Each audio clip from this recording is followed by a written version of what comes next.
David Einhorn, a hedge fund manager, hurts Tesla's stock price dramatically by casting aspersions about its accounting, is our story for this evening. This is Greg for Teslafaninsight. Thanks once again for joining us. Wanted to thank our Patreon supporters.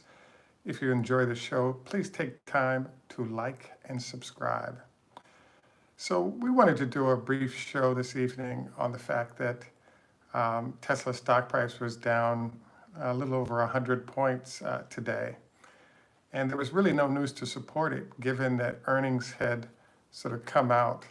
Everything seemed to be fine, and the stock was poised to do well. So the question mark is, what exactly happened? And a lot of us kind of spent the day trying to figure it out.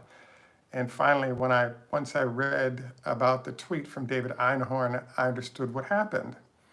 And basically, there's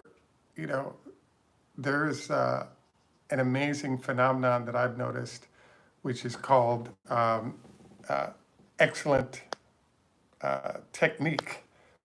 So when it comes to excellent technique, what I mean is that David Einhorn issued a tweet. What the tweet suggested is that Elon is cooking the books, and that shows up in the form of accounts receivables that are not being handled properly. So his tweet, I think, is just brilliant business. The reason it's brilliant is that right now he's shorting the stock. Based on what was happening with Tesla, and given what might happen on Monday with institutions starting to buy based on the earnings Tesla just experienced, very high likelihood Tesla ends up in the $950 range. By crafting this tweet and issuing it when he did an excellent job of stopping Tesla's momentum, which would have hit him pretty hard.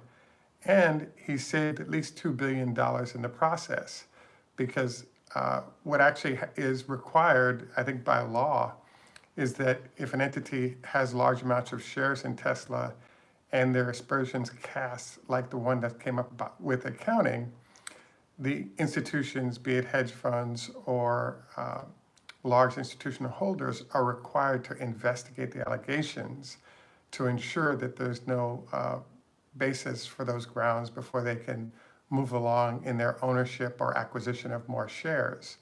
So there's been a process that we've noticed that's been going on where pretty much, if you look back into the January timeframe, December, there was a process where different firms would issue downgrades of Tesla's stock price, and all of a sudden you would see the stock price drop.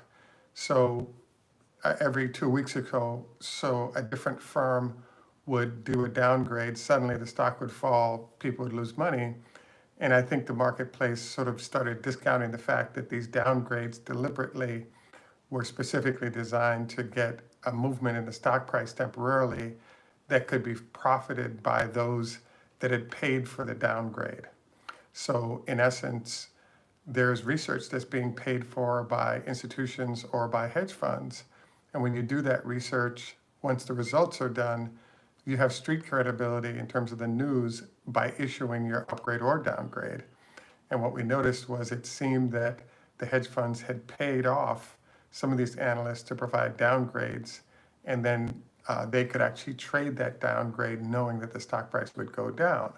So, so I was impressed by Mr. Einhorn's move today, because he did a great job of crafting an argument.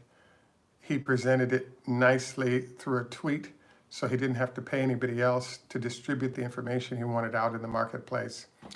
Number three, he slowed/stopped the momentum of Tesla, which meant that his short position would be covered nicely by a reduction in the stock price. So this gives him and other short companies an opportunity to buy shares and get out of Tesla before it continues its upward trajectory. So I have to admit that I'm a business fanatic. I really enjoy business, enjoy finance, enjoy investing. And it's very clear, I think, what occurred here. But I think I have to give kudos to Mr. Einhorn because he developed his technique very carefully in terms of how he implemented this.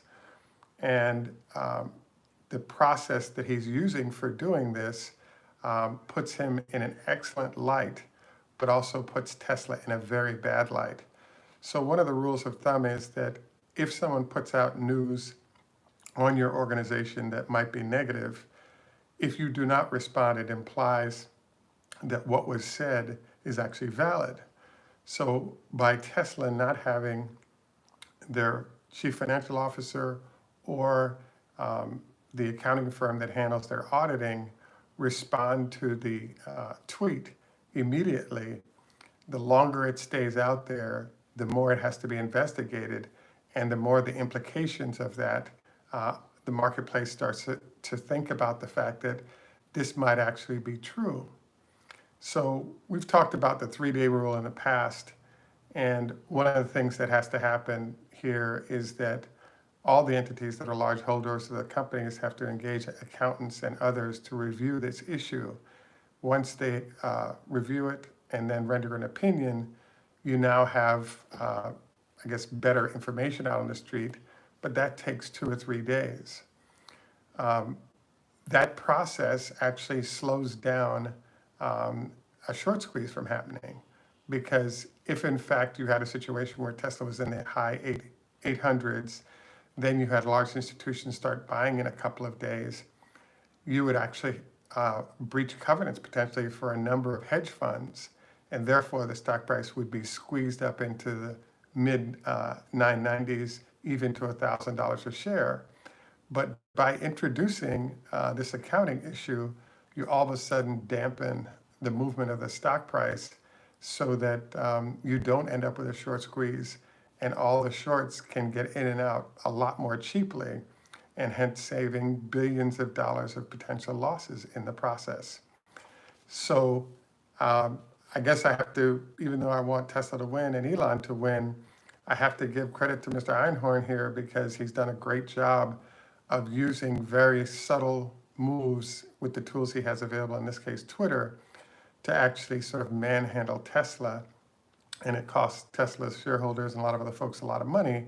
But the reality is that it's part of the war between the hedge funds and Tesla. And, I think it totally makes sense. And I think it's actually very lucrative what he's doing to a certain group of folks, even if it's damaging to value for the regular shareholders. So, the challenge here is that, yes, you can write a complaint to the SEC about what occurred, but the question and the manner in which it was proposed, you'll notice he didn't send a letter to the company to get a response and then provide the response along with his statement. He simply set it out there as a tweet. And once it's out in the public, the fact that it festers like a wound allows it to potentially gain momentum and strength and damage the company in the process.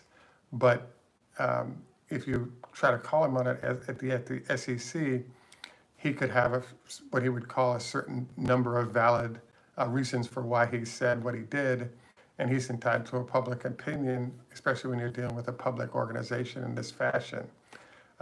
I would not be surprised to find out that prior to the tweet, they set up positions to make money off of this, as did others that knew he was going to do the tweet, or the early folks who got exposure to the tweet. I will have to say that I really think that the Tesla media team really needs to clean up their game, because you have to have your accountant on a quick dial, because there is a war between Tesla and the hedge funds, and to not anticipate behavior like this from those hedge funds, I think is, I just don't think that it shows great business. Another point here is that Elon really has a lot of secrecy going when it comes to technology and other things that Tesla does. And one of those reasons is that they really are under they can really do damage, make money, etc. But it's good business from the hedge fund standpoint and shorties, but it's bad business for Tesla.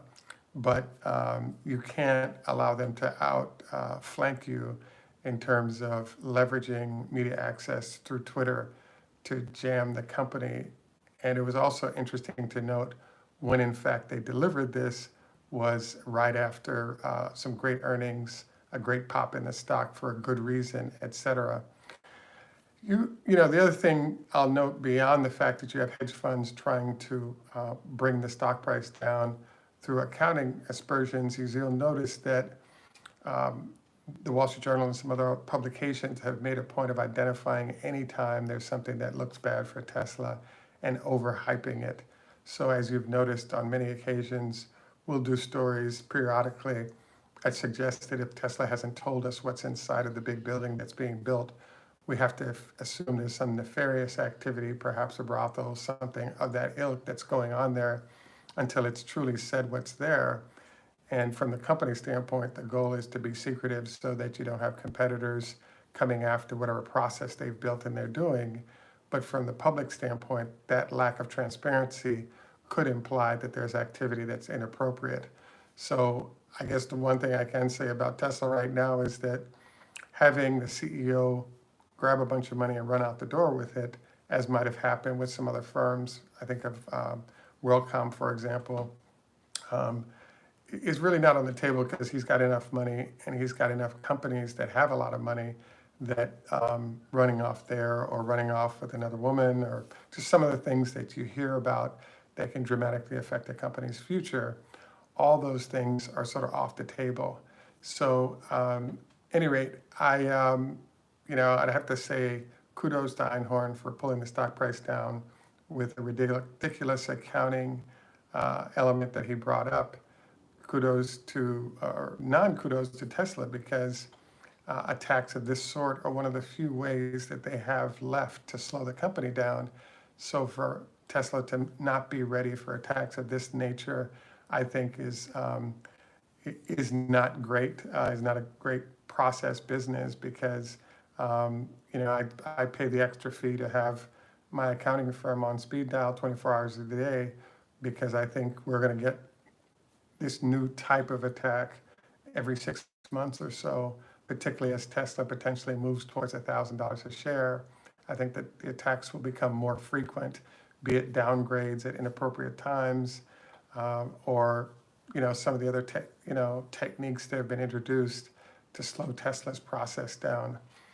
You will notice that there's a number of firms that have done downgrades of Tesla's stock, and or I should say upgrades of the stock, and it's upgraded from 300 to 550 or something like that.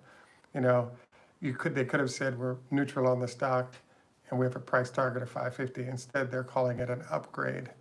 And so I find this very interesting because the special techniques to attack Tesla that have been developed like this, I think reflect the fact that there are a lot of hedge funds paying for this research. And, it sort of comes out and hurts, the company, but those guys get away with it all the time. So, at any rate, just wanted to come on and run through this issue for today because it really hit the stock hard. And I think it's important to note kind of what's going on. Wanted to thank you for joining us. Thanks for all the comments you guys shared. Wanted to also remind you, don't forget the 25 leg lifts. Try to do a 5-2 or some other diet in the fasting area to improve mental health. No more than once a week fried foods. At any rate, this is Greg for Teslafaninsight. Thanks once again for joining us. Tschüss, German, au revoir, French, Lehitro, Hebrew, Choda Hafez, Farsi. In Jamaica, we say enough respect, walk, good man. Thanks for joining us. Have a great day, and bye for now.